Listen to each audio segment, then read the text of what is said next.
In the outskirts of a bustling city stood an old factory, its air thick with the scent of molten iron and the constant hum of heavy machinery. Among the workers was Rahim, a man whose hands bore the marks of years of labor and whose eyes carried the weight of unspoken sacrifices. Rahim's life was like that of any other factory worker, early mornings, long hours of toil, and late nights spent walking home with aching feet. Yet, there was one thing that set him apart. He had a dream, but it was not for himself. It had outgrown him, taken on a life of its own. His son, Daniel, a different kind of dreamer. Daniel was not like other children.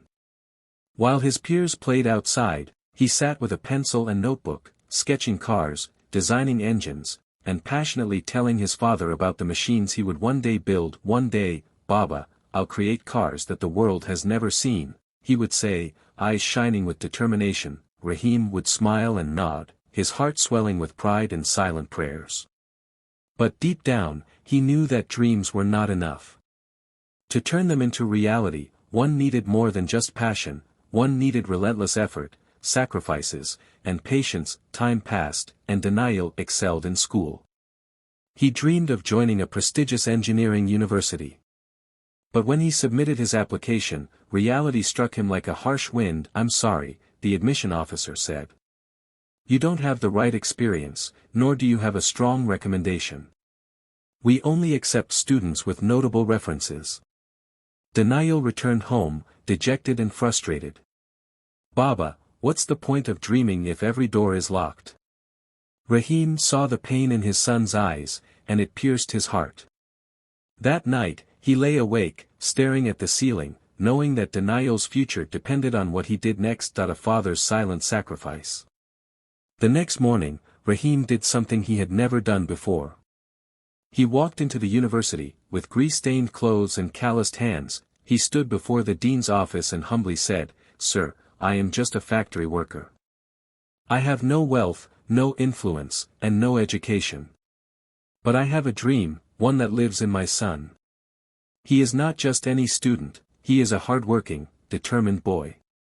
He doesn't have a recommendation letter, but he has something far greater, the will to work harder than anyone. Just give him a chance. The dean, who had ignored countless pleas before, saw something different in Rahim's eyes, something raw, something pure. He sighed and said, All right, we'll offer him an internship at a top engineering firm. If he proves himself, he'll earn his place. When Daniel heard the news, he was stunned. Baba, how? Rahim smiled, placing a firm hand on his son's shoulder. Son, when a man stops working, his dreams start working for him. You dreamed, but it was my duty to make sure it didn't die. Now, the rest is up to you. Daniel seized the opportunity. He worked harder than ever, proving himself time and again.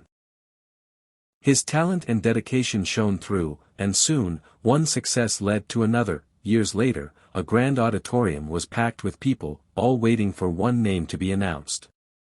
On stage stood Daniel, holding an award for his groundbreaking automobile design. With cameras flashing, he scanned the crowd until he found him, Rahim, sitting quietly at the back, his eyes glistening with tears of pride. Daniel took the microphone and said, This award is not just mine.